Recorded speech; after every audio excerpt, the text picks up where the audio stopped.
Hello again. Welcome to session 5 of this webinar series, Theosophy Raw and Unfiltered from the Vedas to the Present. Today, I've titled this session, What is a Human Being? And also tying up some loose ends.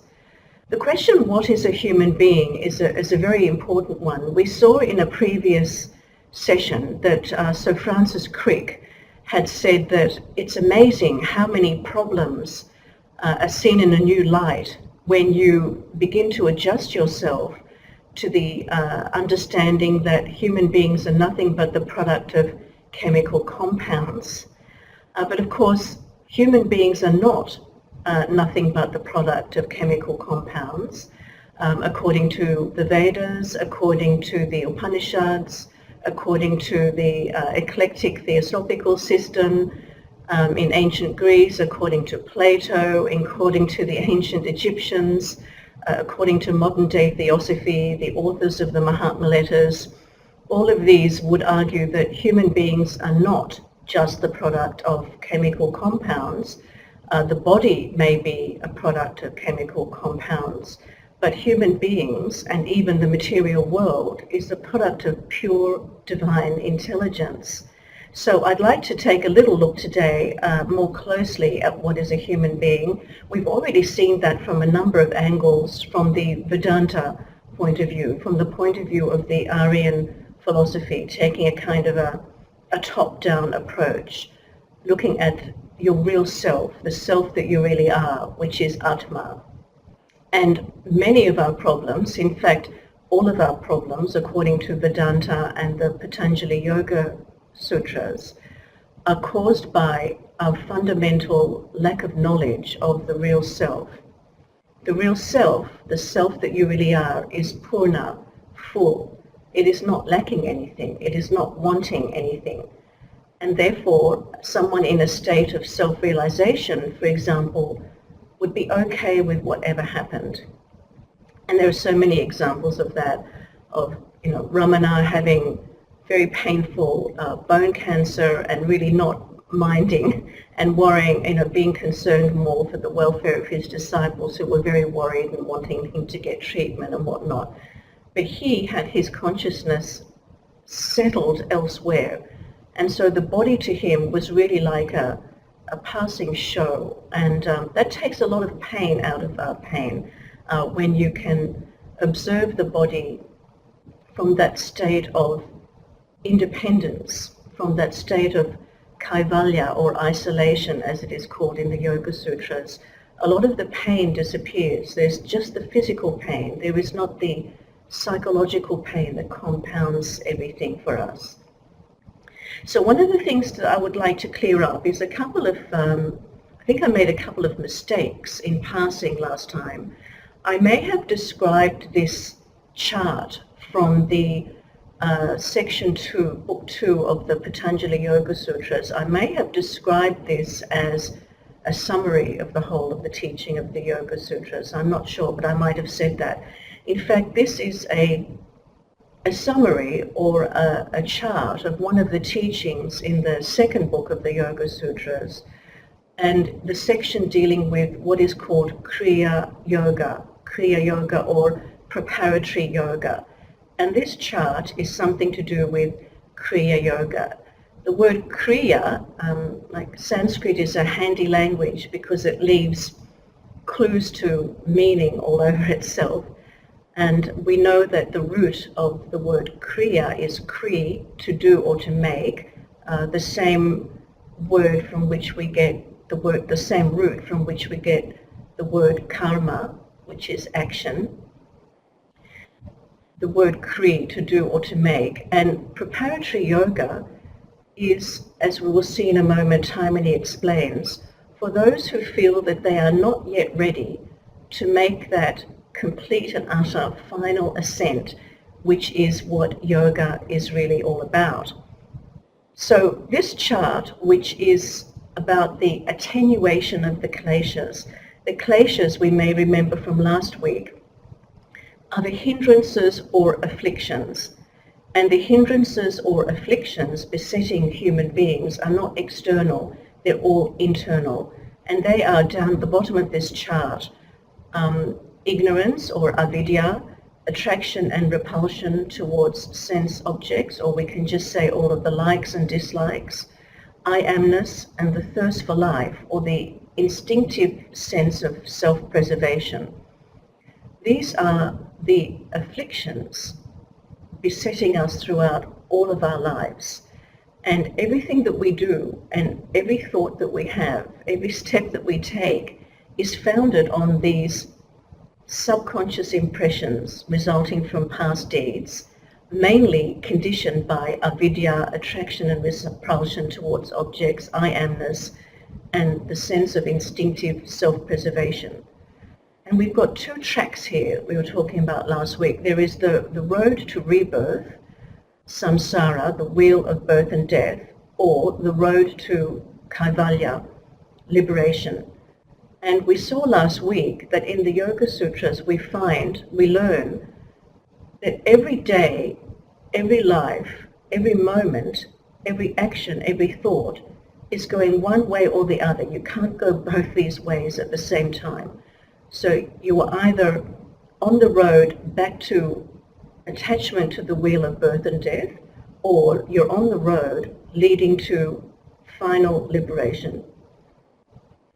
Now, rebirth and liberation here, we normally think of birth and death as the opposites, birth and death.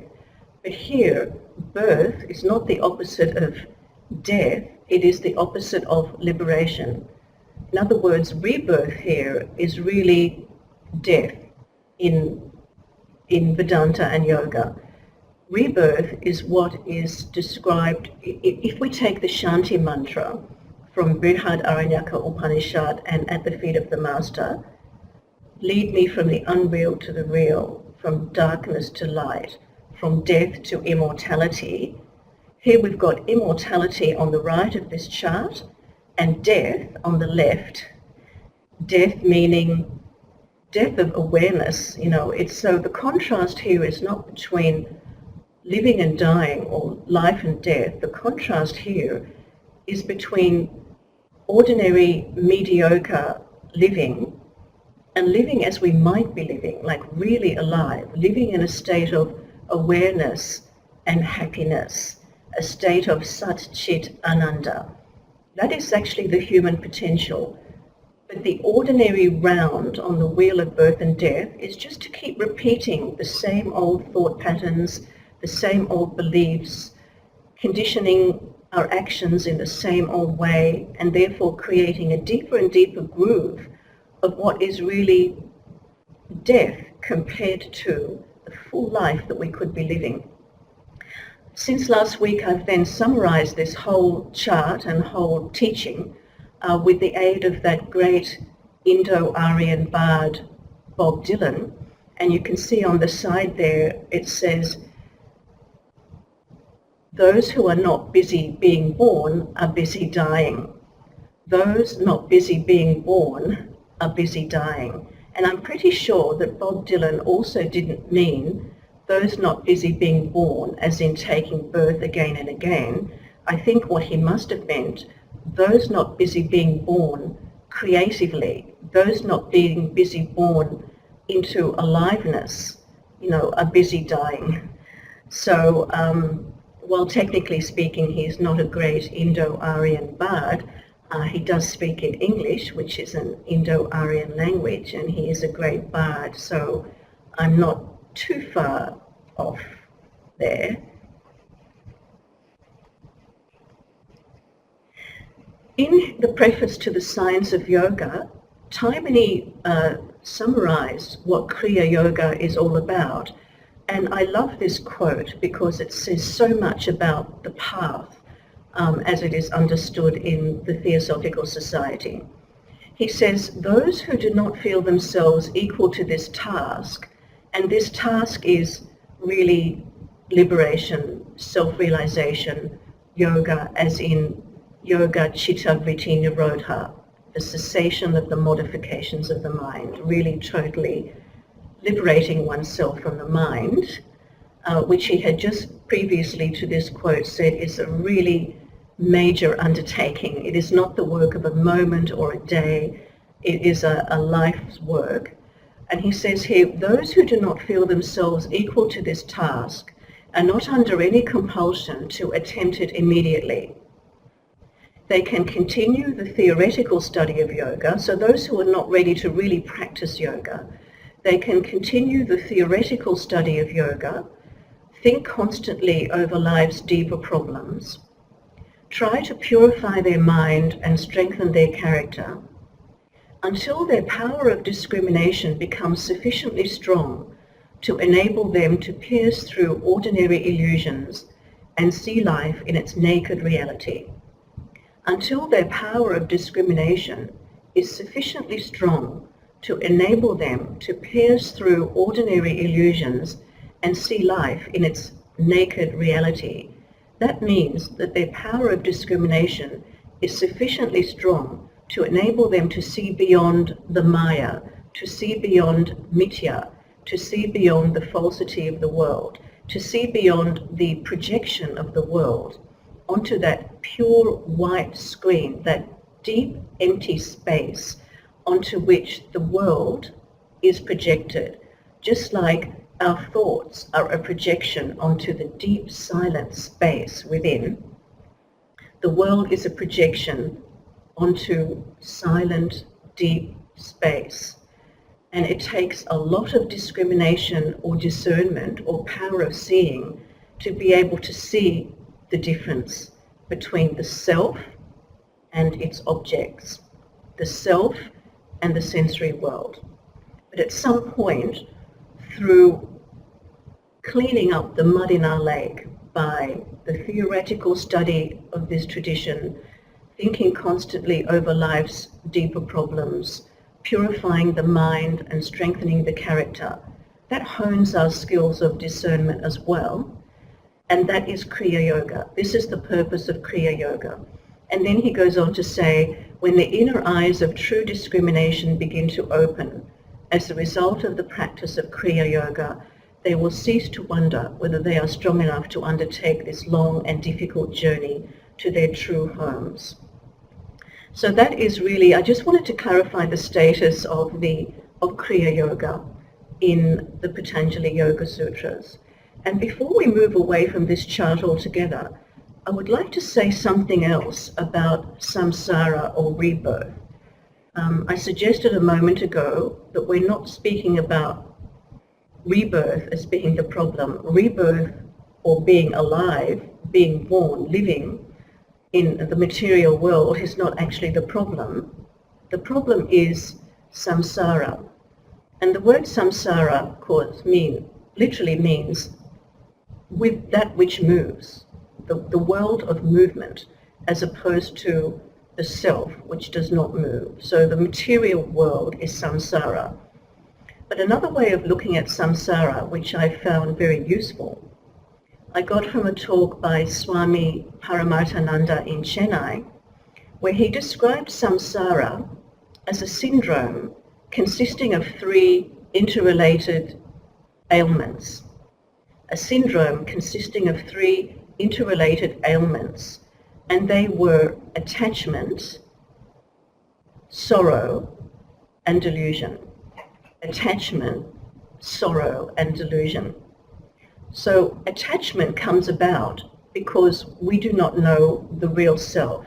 Because the full self is not known, we are attached to things, we are attached to people, we are attached to places.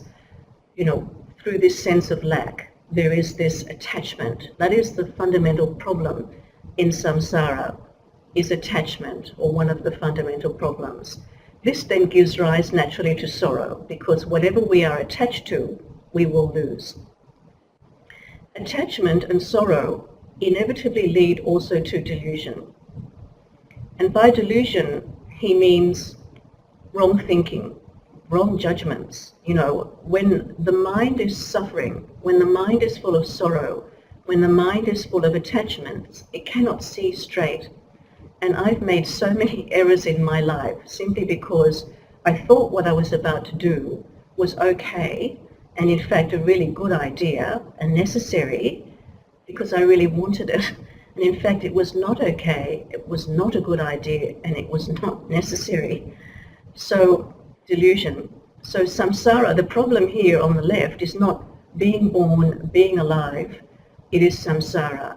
And one way of thinking of samsara, which is a little unusual, but I think very useful, is it is a syndrome consisting of three illnesses: attachment, sorrow, and delusion. Another thing I would like to just clarify from last week before we move on, this slogan at the top of this slide, an ignorance virus can be killed only by one medicine, and that is knowledge. I attributed that for some slip-of-the-tongue reason last time to Swami Prabhavananda in California, and no longer with us, I think. No, certainly.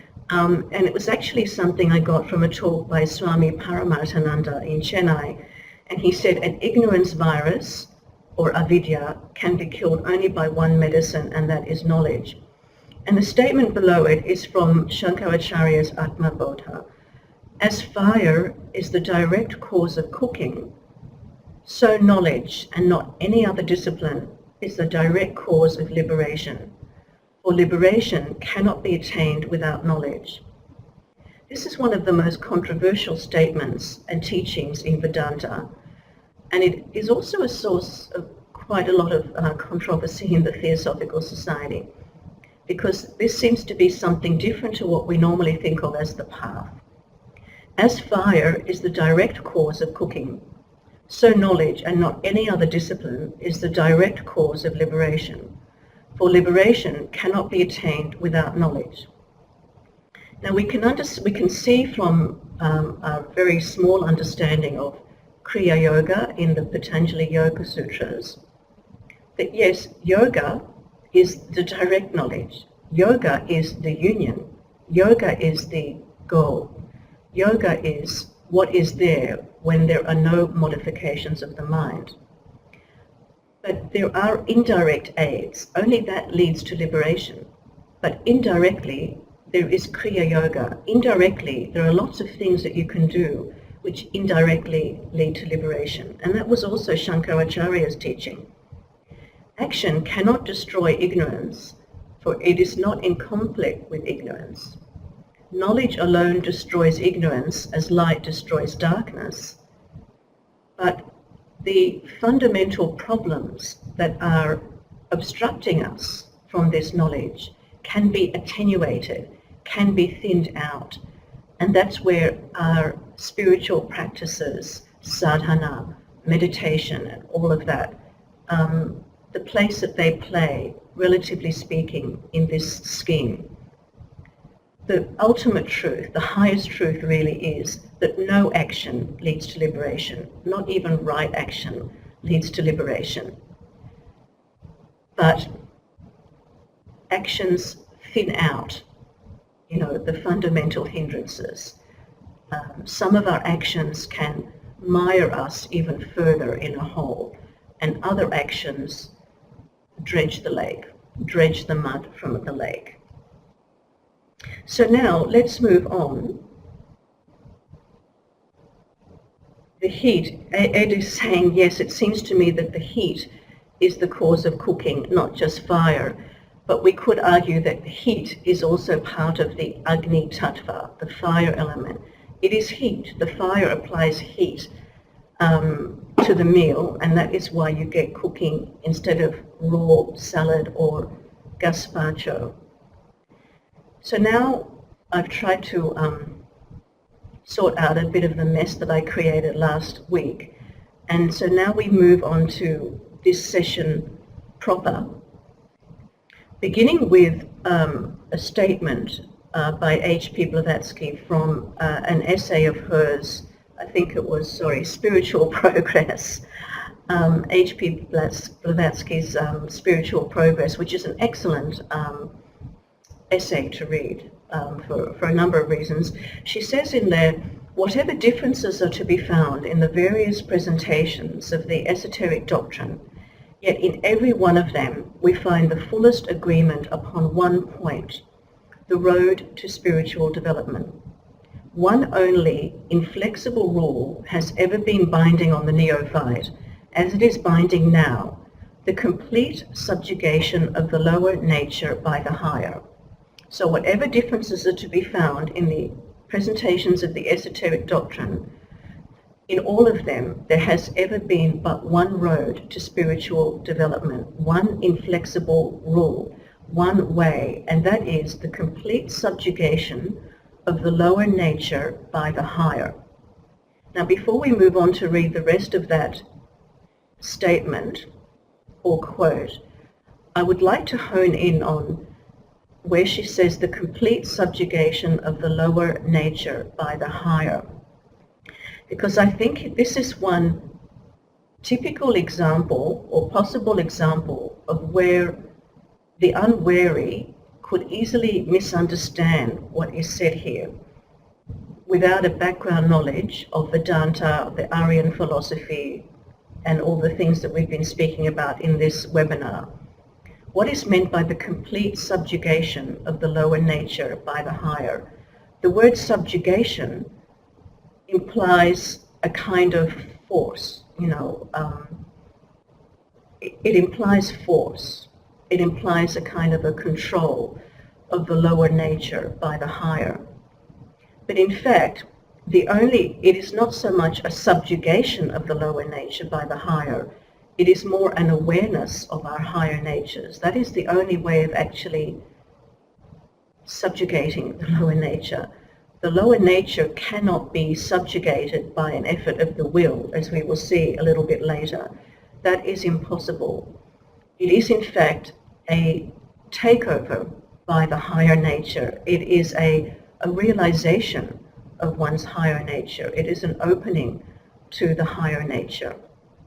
And I'll say a little bit more about that later. But this is one of these things, like the quote at the beginning of the webinar series from the letter of the Mahachohan, where it says, each of us must give up our own ego, the illusory apparent self, to find our life in the transcendental divine life, something like that. Each of us must give up our ego, the illusory apparent self. The illusory apparent self, that's not a value judgment. That's more like a kind of a set of coordinates. It's a noun, the illusory apparent self. It is not a verb. Same here, the lower nature. It's not lower as in a value judgment.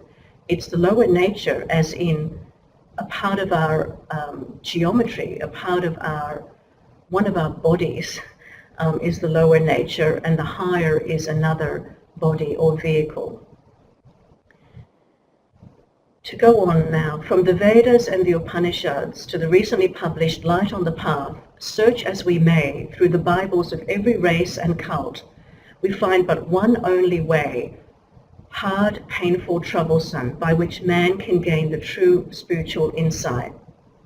And how can it be otherwise, since all religions and all philosophies are but the variants of the first teachings of the one wisdom imparted to men at the beginning of the cycle by the planetary spirit.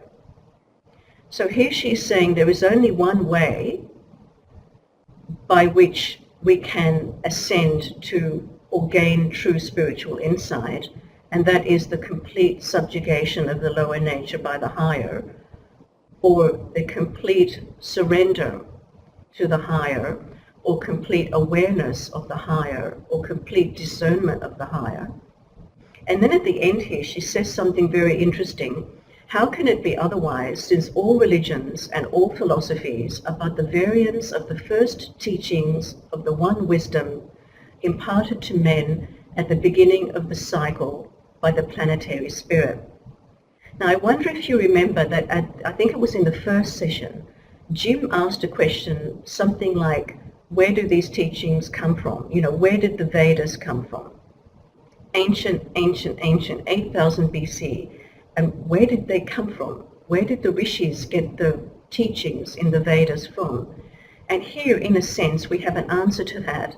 The rishis were given the teachings that ended up in the Vedas by the planetary spirit at the beginning of the cycle. So now I'd like to say a little bit about what does that mean at the beginning of the cycle?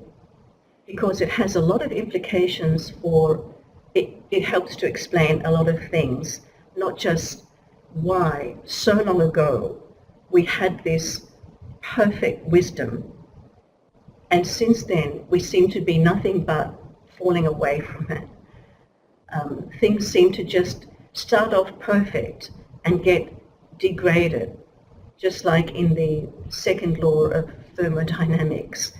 Everything is running down. So in the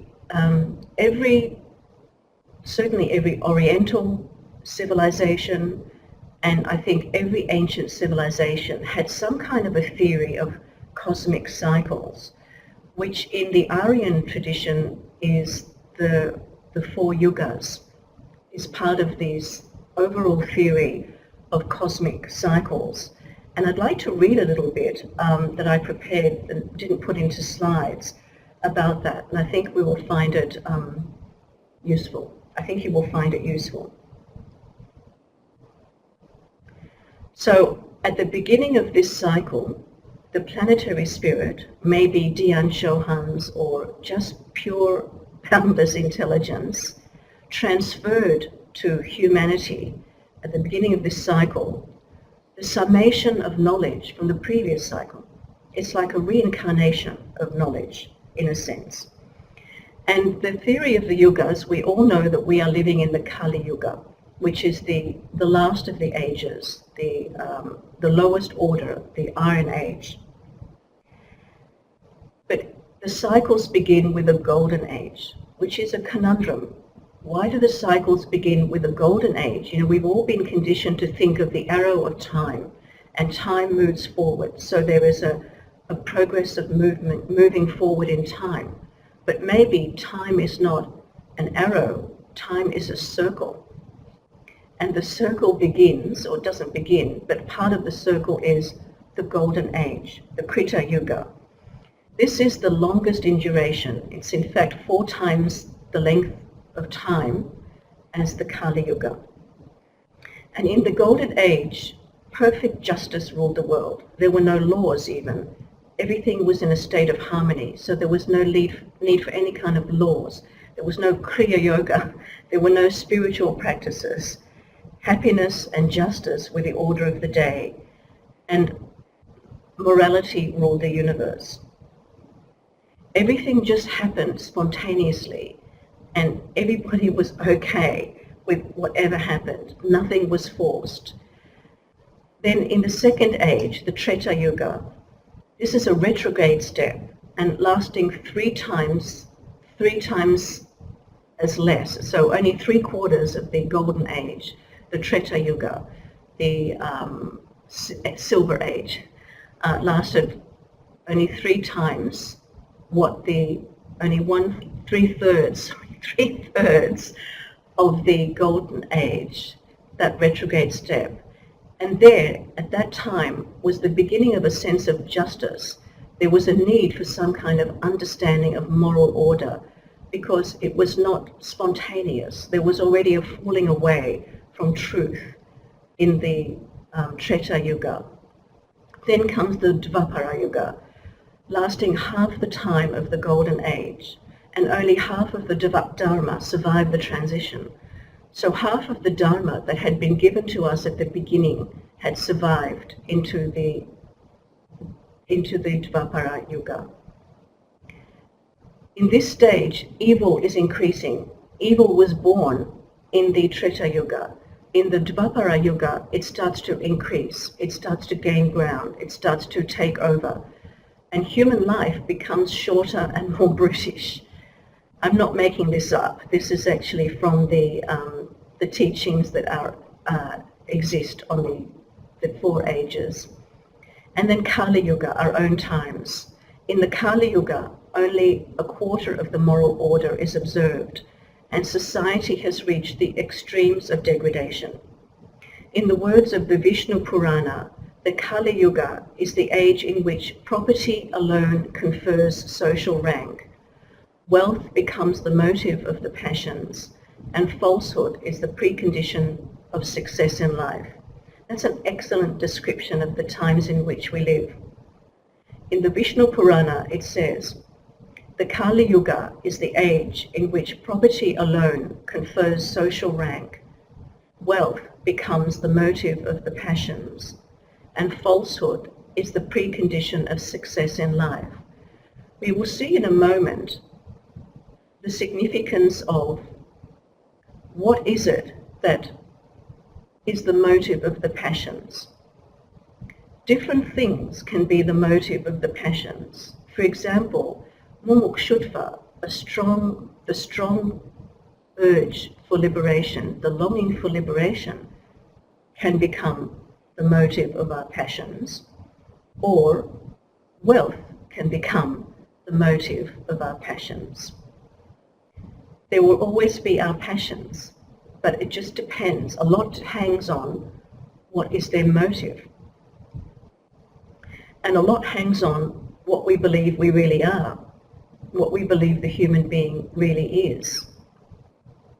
So we've been living in Kali Yuga for several thousand years. The exact amount of time doesn't really matter for present purposes. The life of a single universe is made up of numerous such cycles, each going through the same 4 stages, followed by a dissolution or a pralaya. At the end of each age, there is a dissolution, when, as in the death of the human being, all the characteristics and tendencies are taken up into a kind of a seed, which will regerminate in the next age or next life, whatever the case may be. At the end of a great age, or Mahayuga, there is a corresponding Mahapralaya, in which all forms and all modes of existence reabsorb into undifferentiated matter, or primordial matter. And then again, at the beginning of another age, everything that was absorbed into that undifferentiated prakriti, or undifferentiated matter, starts to unfold, starts to differentiate. And that is how matter is created. How matter isn't really created, matter unfolds. So the question is often asked, naturally enough, why are the ages running down? If we began knowing everything, carrying the Dharma in its entirety, if we actually existed in a state of self-realization, why did we move away from that? How did we lose that? Why did we fall from grace? Almost every civilization has had some notion of a golden age in its distant past. And furthermore, this pattern seems to conform to entropy law, the entropy law in physics. The universe is running down, and order increases over time. According to the second law of thermodynamics, the universe was in a state of high order at one end of time, the end we call the past, said Stephen Hawking. The universe was in a state of high order at one end of time, the time we call the past. Now, the time we call the past isn't necessarily in the past.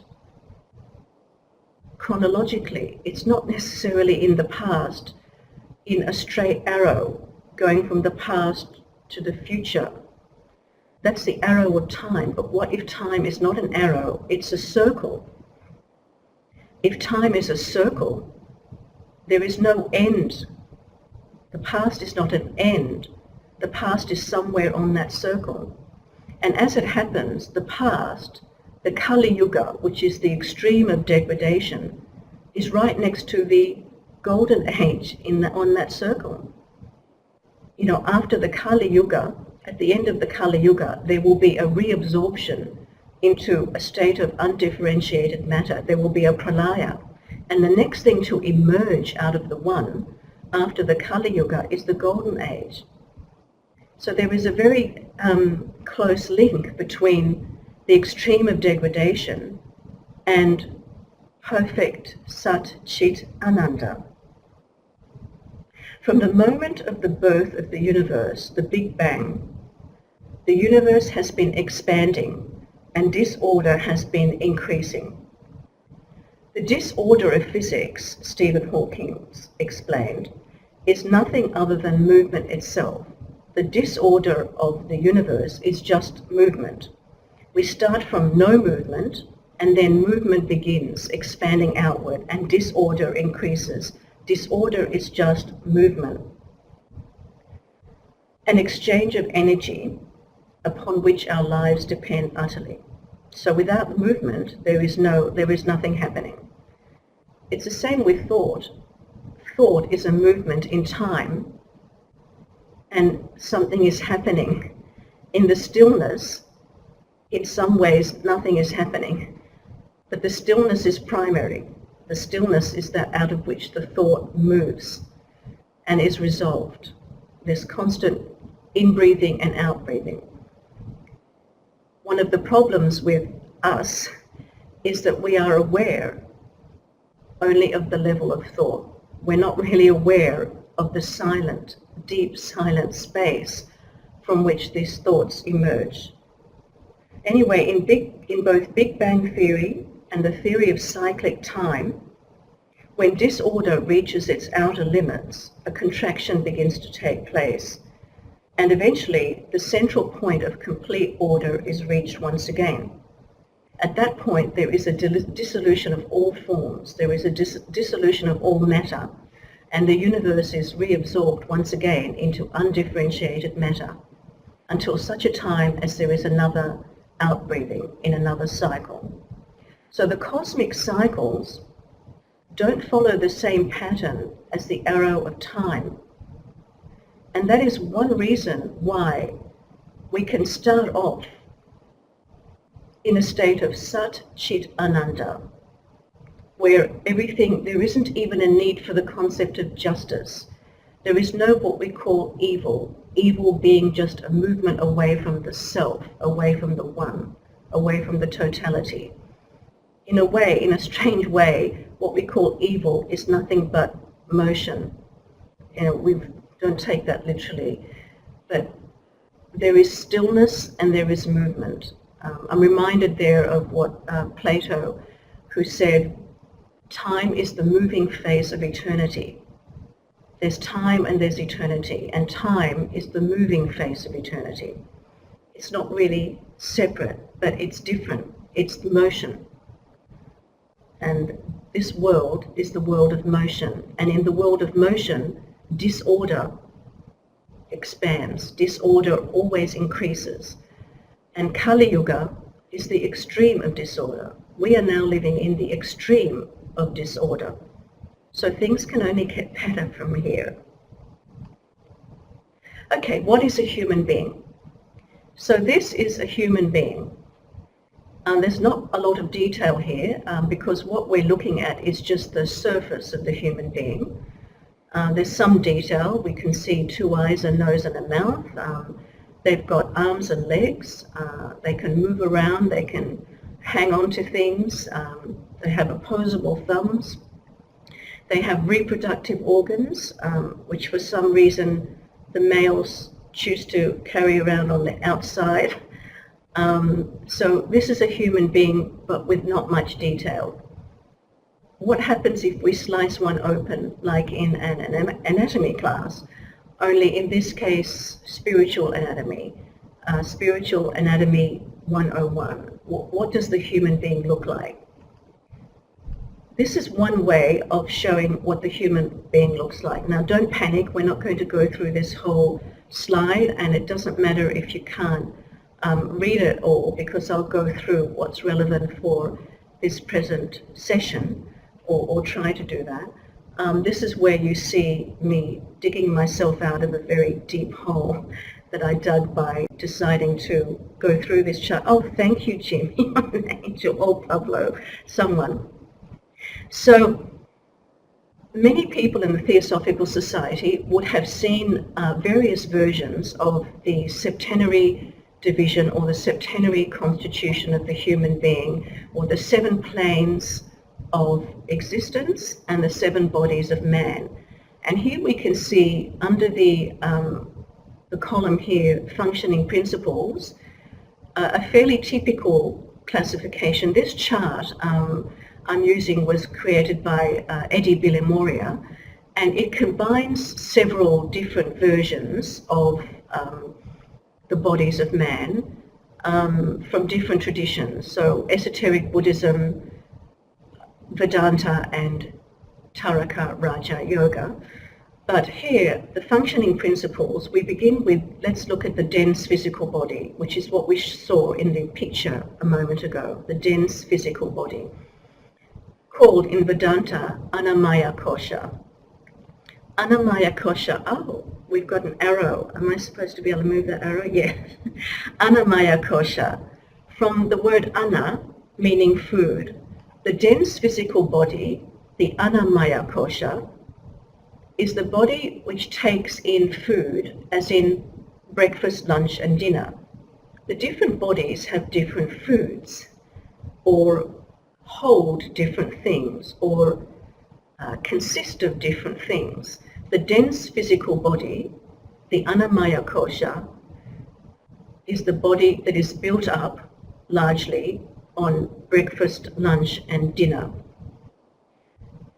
The word kosha means sheath.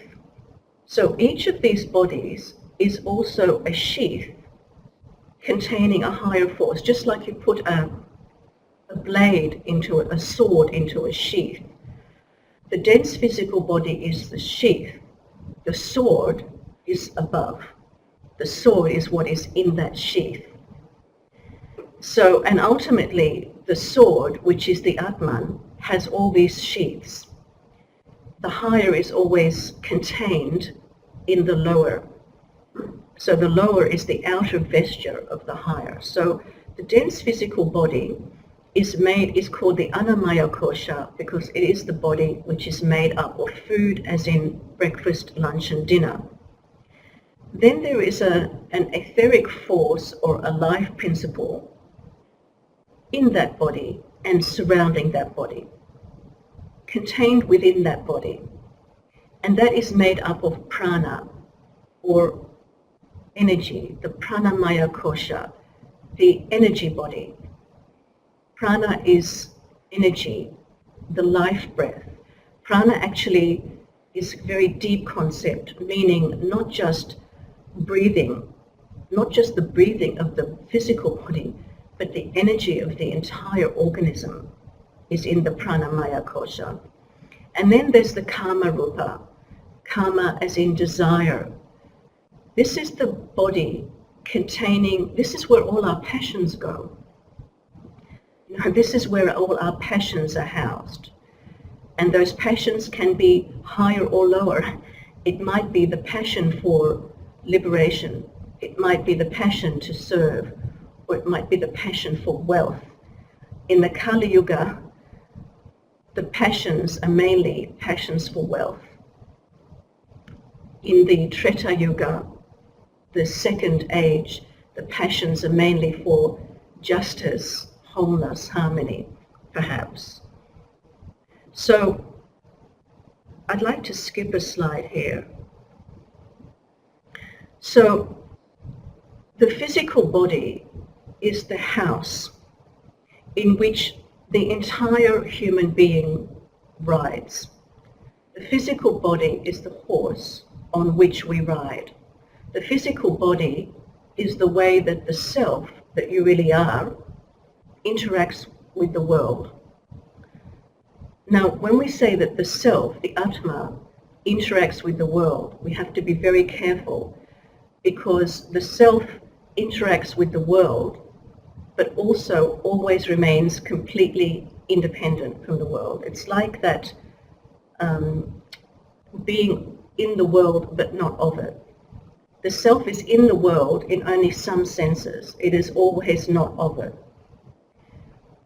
The lower mind and the higher mind, this is an example of splitting things up, which in some ways are not split up at all.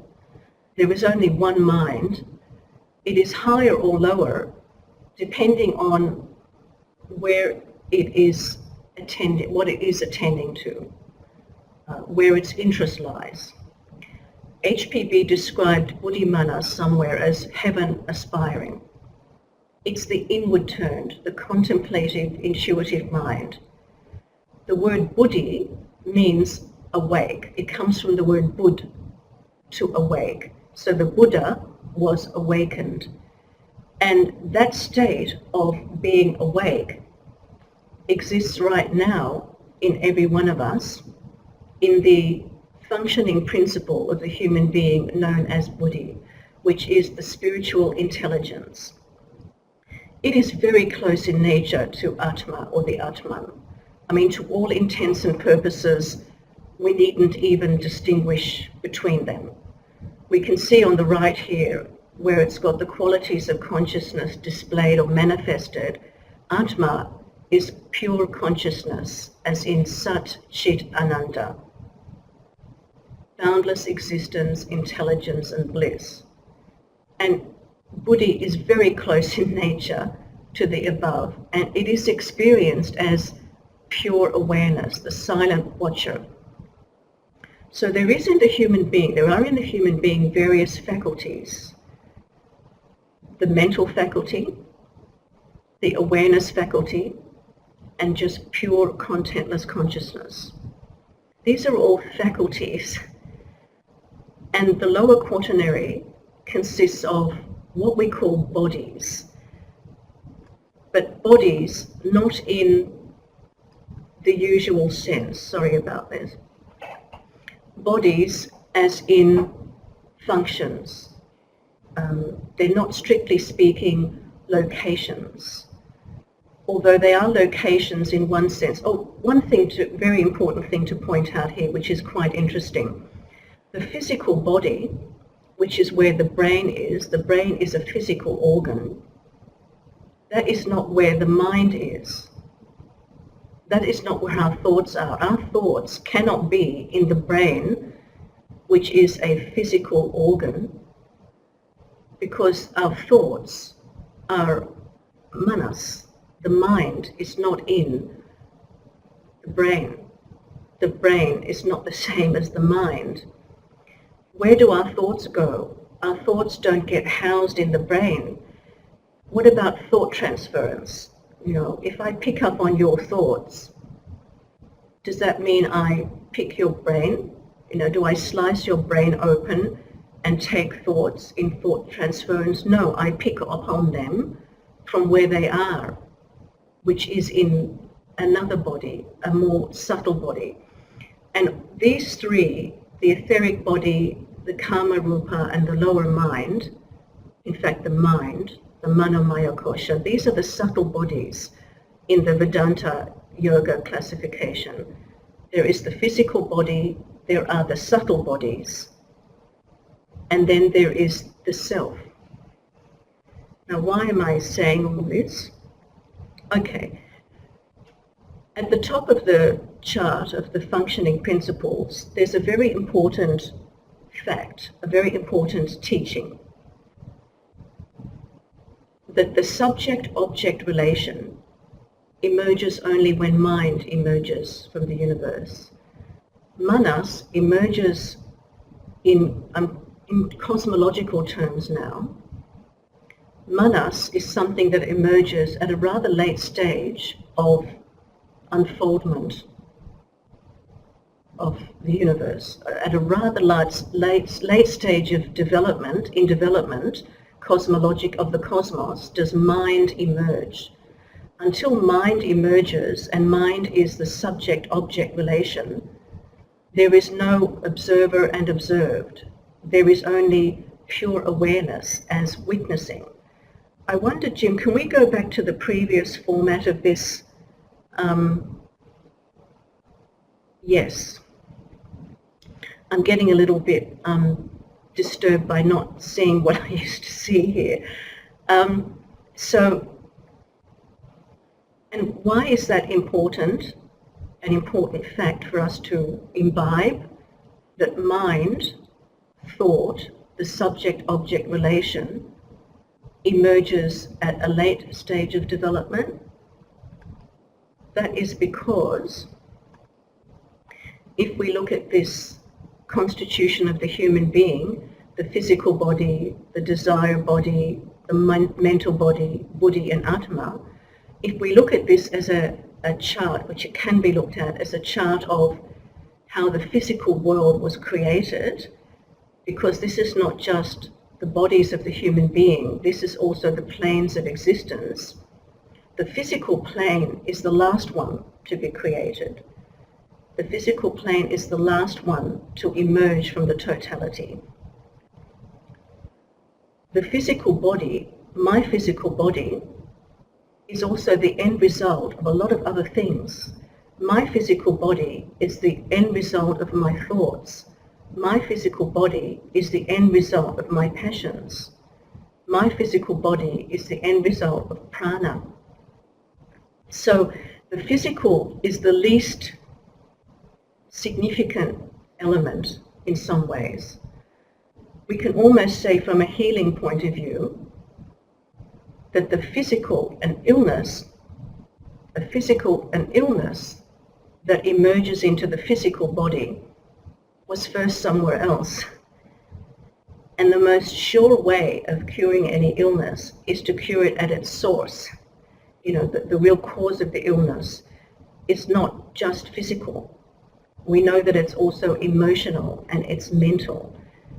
So, but also, if mind or manas emerged at a later stage of development in the world, in the creation, then we logically must have to believe that we all already possess pure awareness. Atma and buddhi were there first. So before mind emerged as a faculty, the subject-object relation, there was already awareness. So that awareness that awareness is what we really are prior to thinking. And prior, not just in chronology, but prior right now. Underneath thinking is this awareness. Now, unfortunately, I've taken a rather long time for this on this chart. I did say that it was going to be interesting to see if I could dig myself out of this hole, and I haven't really dug myself out of this hole yet, so let's proceed. This is a quote by Annie Besant, which I think I took from one of Pablo's talks. The way to begin to tread the path that leads to the place of peace is to endeavor to identify our consciousness with the true self. The way to begin to tread the path that leads to the place of peace is to identify our consciousness with the true self. And the means are disengagement from the objects of the senses, carelessness as to results, and meditation ever renewed on the true self. Now, it may not be obvious here that Annie Besant is really speaking pure Vedanta yoga here. She is reiterating so much of what has been said in these sessions. The place of peace actually is the true self. My true self is the place of peace. My true self is Sat Chit Ananda. And the more I identify with that aspect of my being, the more I am aware of that aspect of my being, that is the path. And the means include disengagement from the objects of the senses, which means disengagement from the falsity of the world, from mithya. Remember, some sessions ago, there was a definition given of the word divine as turning away from the outer surface of the sensory world. So the divine is turning away from the outer sensory, the surface of sensory objects. So disengagement from the objects of the senses. Carelessness as to results is something that she must have got from recently translating the Bhagavad Gita. Carelessness as to results does not mean carelessness in the usual sense of the word, like you don't care how much you stuff up by what you do. Carelessness as to results is one of the main teachings of the Gita, which is to do what is right and not worry about the consequences. Don't look for the fruits of your actions. So it is not looking for the fruits of your actions. Find out what it is right to do and do that. And don't worry whether you can see good results or not. And meditation ever renewed on the true self. Meditation ever renewed on the true self, but not as a theory. If we can actually meditate, in order to meditate on the true self, you need to see the true self, which is not such an easy thing to do. It requires a considerable amount of discernment, and it means getting the middleman out of the way. You know, a lot of the problems that we have are in the middle of the chart, the lower mind, the higher mind. The rest is okay. It's the middleman that's the problem. Now, I've taken a little bit too long, so I'm going to just skip ahead here. What I'd like to do now is something fairly radical. I can move that arrow. This chart is what Herman Daly, the steady-state economist, called the ends-means spectrum. I've just reconfigured it slightly, but in the 1970s, the steady-state economist, Herman Daly, wrote an essay that I have found that is very, very profound and quite useful to know about in the Theosophical Society, I think. He pointed out this is the ends-means spectrum. So everything that there is created along this ends-means spectrum. Everything that we have created in this material world is made up of ultimate means, low entropy matter energy. Low entropy matter energy is the ultimate means out of which every physical thing is made. We have not created low entropy matter energy. We can only use it wisely. It is intrinsically limited. There is a limited amount of low entropy matter energy out of which everything in this universe is made. Then the ultimate end at the end of the spectrum, he's got ultimate end question mark. I love the way he had ultimate end question mark, the summum bonum, the ultimate good, but not defined. You know, maybe it's God, maybe it's, I don't know what anybody would put there as in ultimate end. In Vedanta, the ultimate end is Atma. And in the seven planes diagram, in the seven bodies of the human being, the ultimate means is the physical body. The ultimate end, the highest good, your real self, is Atma. Then in the middle here, in the Herman Daly's ends-means spectrum, the intermediate means are labor. Everything that we do in this world is made out of low entropy matter energy through labor and through the stock of artifacts, the equipment, the other things that we made before. So we use low entropy matter energy by labor to attend to our intermediate ends, which is in theory to provide food, clothing, shelter, drinking water, education, health and well-being for all. And the political economy is all about distributing scarce means among competing ends. Distributing scarce means among competing ends. Now we've also got competing ends ourselves. You know, we've got, you know, some of my disciples, some of my thoughts have ends which I think are very intelligent. But some of my thoughts have different ends. You know, some of my thoughts are concerned with wealth. Well, not so much wealth, but more like survival. Some of my thoughts are not interested in that at all. So I've got competing ends as well.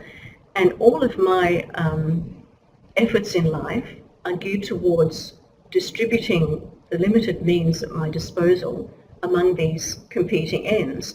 Things start to work a lot better when we don't have so many competing ends, but are more one-focused. But now this is the interesting thing. No, you can't read that chart. You don't need to read it, because we remember what is there. At the bottom was the dense physical body, and at the top was the Atman. So I've placed this alongside Herman Daly's ends-means spectrum for a very special reason. Low entropy matter energy was not created by human beings. It was created by the ultimate end question mark, which in Vedanta and in Theosophy we know as Atma. So looking back at the chart on the left, the dense physical body, and in fact all of those faculties, were created directly by Atma. Directly, the dense physical body was created by Atma. Atma created low entropy matter energy. Maybe created is not the right word, but the dense physical body is a direct product of Atma, of pure, unconditioned intelligence. The dense what I would have liked to put on this slide is a direct semicircle leading from dense physical body to Atma. Because right at this very moment, the material universe, low entropy matter energy, is being sustained by the self, isn't it? The dense physical body is sustained by something that is not itself. The dense physical body is sustained by the higher, and ultimately it is sustained by Atma. I believe, and this is a belief, I believe, and there is a lot of spiritual teachings or teachings about spirituality to back it up, that the real problem does not lie in that low entropy matter energy may be limited, but magic can happen there. You know, when the mind becomes more the higher mind and then becomes a tool in the hand of God, a pen in the hand of God or the self, a lot of problems can disappear overnight. You know, a lot of healing can take place magically. There was an interview, David Suzuki, the environmental journalist, interviewed the physicist and philosopher David Bohm and on a Canadian radio once. And at the end of the interview, David Bohm related a story, and he said that once Krishnji, in one of their dialogues, Krishnji said, "I'd like to ask you a question, and I would like you to answer that question strictly from the point of view of your knowledge as a scientist and not as a philosopher or based on the sort of things that we've been talking about. I would like you to tell me, answer this question from the point of view of quantum, just from physics as a scientist." And the question was, what if I were to say to you that everything can change in a moment? You know, what if I were to say to you that everything can change instantly? And David Bohm said, yes. So what Krishnji meant by everything can change instantly was that with one total shift in focus, the material reality could change. The material reality, the low entropy matter energy, the physical plane, the ecological problems, the global warming, the threat of imminent nuclear war. Everything can change instantly. And in fact, it's that level of change that really works. It's the, there's this constant question. There's a question that always comes up with people who are interested in transformation, enlightenment, what have you. The old chestnut, I think you call it, is enlightenment instant? Is it spontaneous? Is enlightenment instant, or is it gradual? Is enlightenment instant, or is it gradual? Well, enlightenment is always instant. The preparation may be gradual, but enlightenment is always instant. And because Atma, Buddhi, and Buddhi Manas are faculties that we possess right now, it just stands to reason that you don't need to go through a whole lot of preparation. You don't need to go through a whole lot of practice. You could become aware of that right now. And it's that which Krishnaji said, everything could change in an instant. And David Bohm went on to teach in many different fora that thought affects the material reality. Thought affects material reality. So the problem in this chart on the left is with the middleman, is with the thinker. It depends, everything depends on which way the thinker is focused. And here I've gone over time. I'm terribly sorry. But I'm just going to end with putting this whole thing in an easier picture. This is a picture of the ideal situation. The ideal situation. So the chariot is the body in which we ride. So the chariot in the Katha Upanishad and in Plato's Republic, there is this metaphor of the chariot and the chariot driver. And so the chariot is the body. The manas, the mental faculty, are the reins.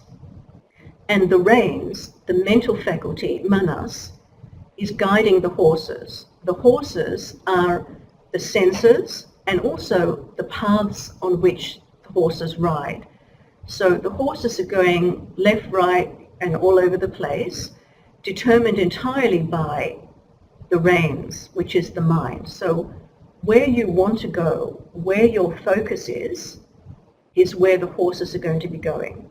Now, in this picture depicting the ideal situation, the driver holding the reins, the driver holding the mental faculty, the driver holding the subject-object faculty, the thinking faculty, is spiritual intelligence. This is the ideal situation. The owner of the chariot, by the way, is Atma. So Atma owns this chariot and has engaged the spiritual intelligence to drive the mental faculty to go where we should be going.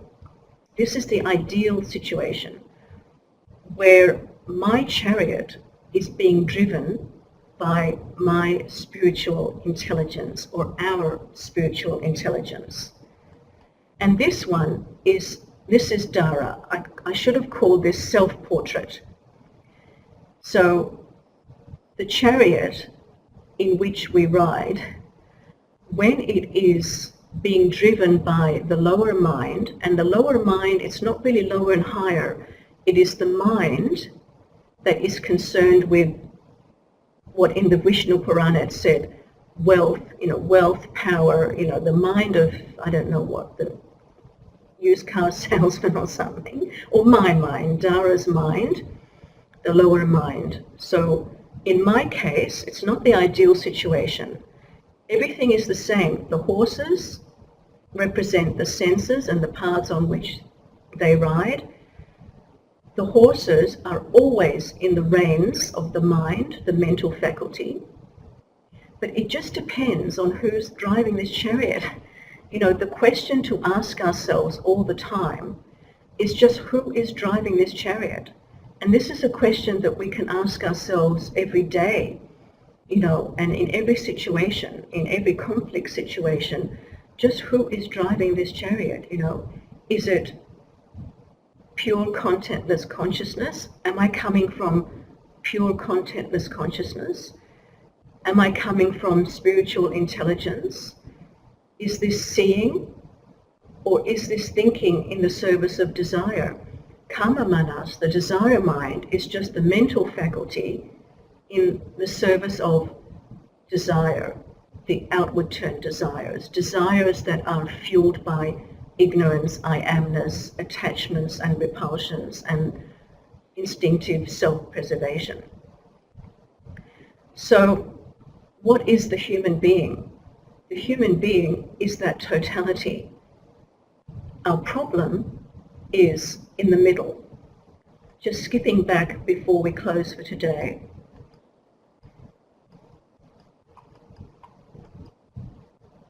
There's nothing wrong. The functioning principles on the left would be the functioning principles of an enlightened, self-realized human being, and also the functioning principles of someone like me. This is how the human being functions. There is a physical body, there is the etheric body, there is the place where all the passions reside, there is a place where all the thoughts reside, there is a place where the spiritual intelligence resides. This is true of everybody, but the self-realized person would not have problems created in that middle, by the middleman there, the lower mind. There would not be problems created by the lower mind. In my case, the lower mind is constantly running my chariot over into the ditch. That is my problem.